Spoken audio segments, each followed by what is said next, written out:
Waouh, l'épisode 2 de The Last of Us est prenant. Vraiment, par rapport au premier. Le premier était très bon.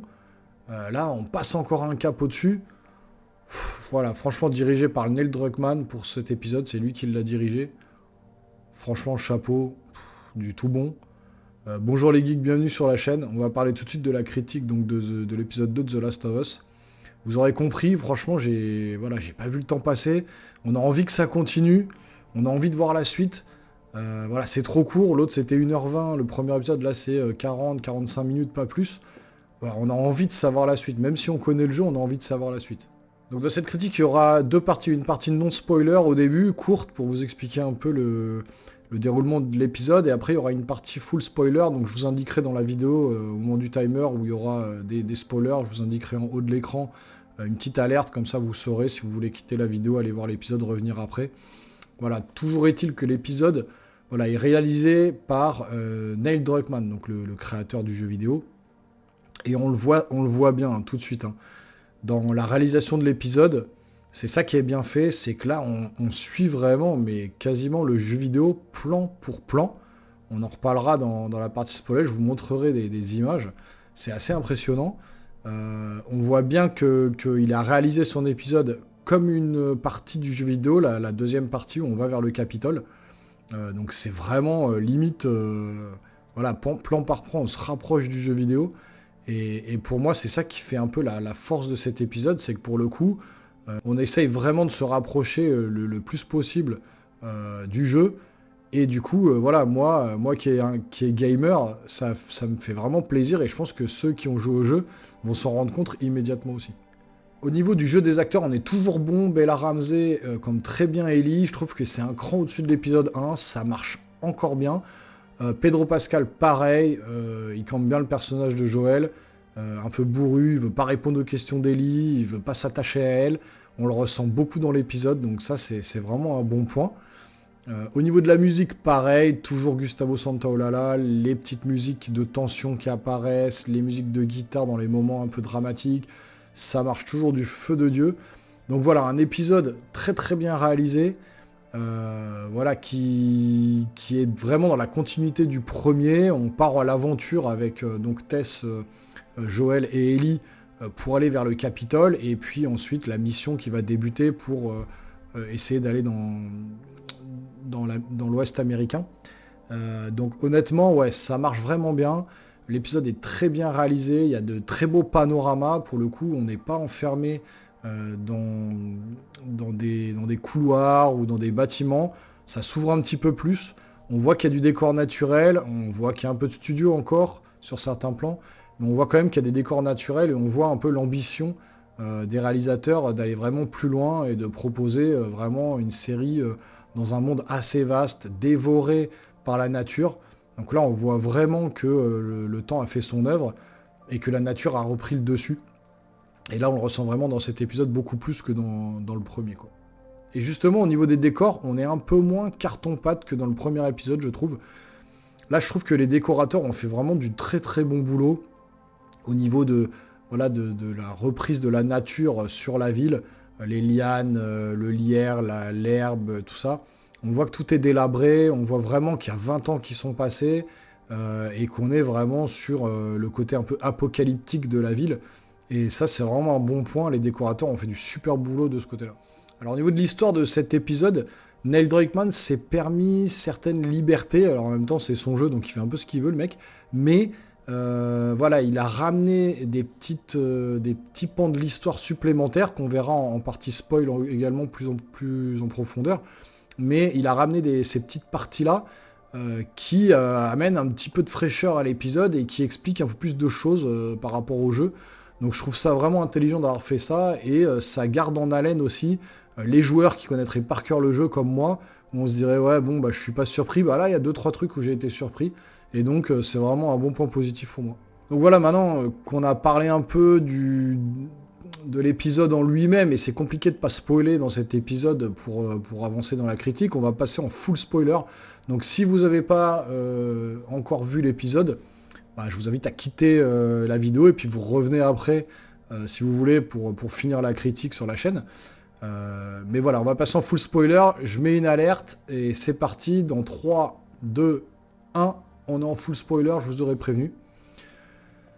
Donc voilà, Neil Druckmann, comme je vous ai dit, s'est permis des libertés. Et effectivement, l'épisode débute à Jakarta, en Indonésie, avec une chercheuse en mycologie, je crois, un truc comme ça, c'est comme ça qu'on dit, au niveau des champignons. Et elle est experte dans ce domaine-là, et il l'appelle parce qu'il y a eu un problème avec des personnes civiles, entre guillemets. Et va vite se rendre compte, en allant voir une personne qui s'est fait abattre, en la disséquant, que les champignons, le cordyceps là, a envahi le corps humain de cette personne, quoi. Alors que normalement c'est pas possible. Elle le dit, c'est impossible, ça peut pas prendre sur l'homme. Et bah là effectivement, elle se rend compte de l'invasion de ce champignon dans l'être humain.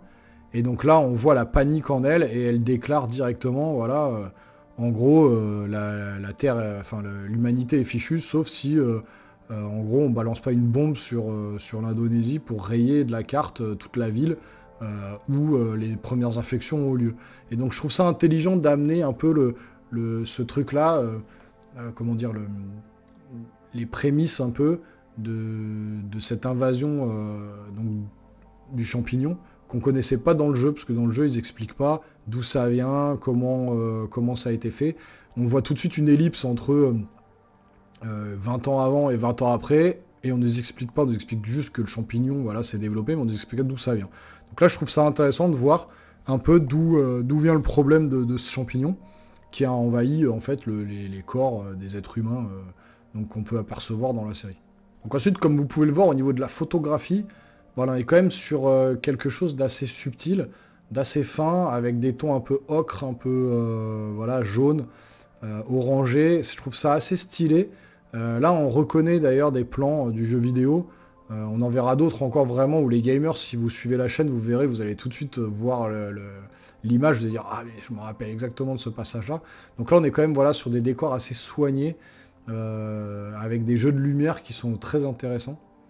Également, au niveau des décors extérieurs, comme je l'ai dit, il y a des panoramas, et là on voit bien donc les bâtiments qui sont complètement en train de s'écrouler, avec voilà, les voitures qui sont complètement recouvertes de lierre, etc.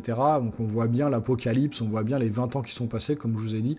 Et voilà, au niveau des plans, on retrouve également vraiment des plans qu'on peut voir dans le jeu vidéo. Quand on se balade dans le jeu, on peut voir ces bâtiments qui sont effondrés, la nature qui a repris ses droits, et franchement ça c'est vraiment hyper sympa à suivre. Donc là le trio après avance dans la ville et se rend au Capitole et entre dans un bâtiment que là vous allez tous reconnaître. Voilà, c'est le bâtiment moi que j'ai reconnu immédiatement, avec le piano sur la gauche, l'eau qui a envahi le bâtiment, jusqu'au niveau des hanches des personnages, etc. C'est vraiment bien fait, et là on reconnaît immédiatement la touche Neil Druckmann. C'est clairement un plan du jeu vidéo, et ça fait vraiment plaisir, quoi. Alors la petite nouveauté aussi qu'ils se sont permis d'amener, et que ça c'est pas du tout dans le jeu vidéo, ils expliquent que en fait les zombies, enfin les infectés on va dire, sont tous un peu en connexion par le biais du champignon qui pousse sous terre, et qui permet donc à ces infectés, s'ils entendent du bruit ou si un infecté meurt plus loin, y ait une interconnexion grâce aux champignons sous terre qui peuvent amener des messages du coup aux infectés, qui leur permettent à plusieurs centaines de mètres de foncer sur leur proie et de savoir qu'il y a un danger plus loin. Donc ça c'est vraiment pas mal, parce que c'est pas du tout dans le jeu vidéo. Ils expliquent aussi que s'ils marchent sur les champignons qui sont au sol, ça peut déclencher les spores, et puis alerter aussi le champignon qu'il y a une menace. Donc c'est vraiment bien fait, c'est intelligent aussi d'amener ça dans la série, et ça amène un peu plus de danger du coup pour les personnages. Donc ensuite pareil, vous pouvez voir sur les plans que je vous montre là, voilà, on se croirait vraiment dans le jeu vidéo. La limite, c'est vraiment du copier-coller d'une bâtisse d'un jeu vidéo. C'est vraiment ultra fidèle, ultra bien fait, il n'y a pas trop d'effets spéciaux, il y en a c'est sûr, mais au niveau décoration, voilà, encore une fois, les décorateurs ont fait du super boulot, et on se sent vraiment de plein pied dans ce monde dévasté, et c'est vraiment du très bon boulot. Donc j'avais un peu peur de l'arrivée des claqueurs, parce que dans cet épisode, c'est vraiment centré sur les claqueurs, ou les clickers en anglais. En français, c'est les claqueurs. Ceux qui font ce petit bruit là, que vous entendez vraiment arriver dans le jeu vidéo, que je fais pas très bien d'ailleurs, hein, mais qui sont très... D'ailleurs, ces claqueurs qui sont très bien doublés, parce que c'est les doubleurs, les mêmes doubleurs que dans le jeu vidéo, qui ont doublé les claqueurs dans la série. Donc ça, c'est un très bon point aussi. Les Druckmann les a rappelés. Et là, on voit bien qu'ils ont fait un effort sur les claqueurs. Moi, j'avais peur un peu des prothèses qu'ils auraient mis sur les personnages et tout, sur les acteurs. Et franchement, ça fait bien le taf. Franchement, on se ressent bien ce côté champignon qui envahit le corps des personnages. C'est vraiment bien fait. Et pour le coup, je suis rassuré. Et je trouve que ça marche plutôt bien quand vous êtes dans la série. Vous êtes sur la scène, et ça marche plutôt bien. Ça fait un peu flipper. Et franchement, j'aimerais pas être à la place de Joël, Ellie et Tess à ce moment-là. Pareil, le déplacement des acteurs, c'est copié quand même, voilà, sur le jeu vidéo. On voit qu'ils se planquent derrière des caisses, derrière des armoires et tout, pour échapper aux claqueurs. Et la façon de bouger, la façon dont c'est filmé, pareil, c'est exactement repris du jeu vidéo. Donc là, encore un très bon point, parce qu'on est très fidèle au matériau d'origine, et ça me plaît beaucoup, quoi. Donc les personnages arrivent à s'échapper de la bâtisse où il y a les claqueurs, voilà, doivent traverser un espèce de pont en bois sur une échelle. Et là, pareil, c'est un plan typique du jeu vidéo. Vous avez le même limite en copier-coller dans le jeu. Donc c'est vraiment du très bon boulot. Avec par la suite la vue sur la ville, avec ce plan qui est pris sur l'arrière des héros. Et c'est exactement le même également. Alors peut-être en un peu plus lumineux, parce que dans le jeu vidéo c'est un peu plus sombre. Mais voilà, on est sur le même plan, encore une fois, que le jeu vidéo. Voilà, je peux vous en parler dans la partie de spoilers, c'est pour ça que je vous fais beaucoup de comparatifs par rapport au jeu vidéo, parce que c'est ce que nous, on attendait également, les gamers, les fans du jeu. On voulait pas que ce soit trop dénaturé, mais ce que Neil Druckmann a réussi à faire, c'est qu'il a réussi quand même à allier certains plans et certaines scènes iconiques du jeu, tout en rajoutant des choses supplémentaires qui permettent vraiment de donner du lore un petit peu à l'histoire, de donner une amplitude un petit peu à toute cette histoire. Et je trouve que c'est vraiment bien amené et bien intelligent d'avoir fait ça. Puis ensuite, quand notre trio arrive dans ce fameux bâtiment, qui est exactement aussi le même que le jeu vidéo, et c'est là qu'on se rend compte, à ce moment-là, ils mettent en image cette connexion qu'ont les claqueurs, les infectés, avec les champignons. On voit bien là sur la main du personnage que le champignon tourne autour de ses doigts et lui indique le danger potentiel qu'il y a non loin d'ici. Et du coup, il fonce sur les lieux en fait, pour attaquer donc Joël, Ellie et Tess. Et effectivement, Tess finit par mourir, mais différemment que dans le jeu vidéo. Parce que dans le jeu vidéo, elle reste avec son pistolet, elle s'est fait mordre aussi, donc elle sait qu'elle va mourir. Là, c'est pareil, elle s'est fait mordre. Par contre, elle meurt pas par les claqueurs, elle meurt par des ennemis qui viennent la tuer. Elle reste en bas, elle tue les ennemis. Et là, elle se fait plus ou moins approcher par un claqueur qui... et là, c'est une scène un peu... C'est un peu dégueulasse, j'avoue. Enfin, franchement, c'est pas très beau à voir. Et c'est assez impressionnant. En fait, il lui met des champignons dans la bouche, là, pour l'infecter.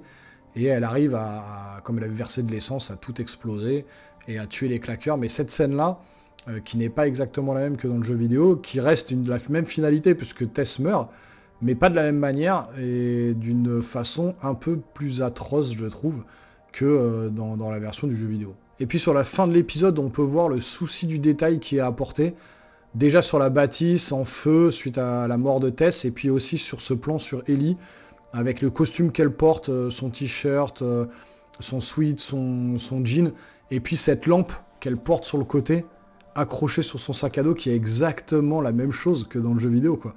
Donc là, on pousse le détail à son paroxysme. Pour ces petits détails-là, quand on a joué au jeu, on peut apercevoir tout ça. Et franchement, voilà, c'est du très bon boulot. Donc voilà, vous l'aurez compris, moi j'ai surkiffé cet épisode. Apparemment, de certains journalistes qui ont vu les autres, on n'a encore rien vu, ça va monter crescendo. Donc j'ai vraiment hâte d'être la semaine prochaine. Celui-là était un cran au-dessus du premier. Si le troisième c'est pareil et que c'est crescendo, ainsi de suite, on va en prendre plein la tête. Donc franchement, voilà, j'ai hâte. Foncez voir cet épisode. Si vous avez aimé la critique, bah, pensez à vous abonner. Activez la petite cloche pour être notifié des futures vidéos à venir. Mettez votre plus beau pouce en l'air, ça aide concrètement la chaîne.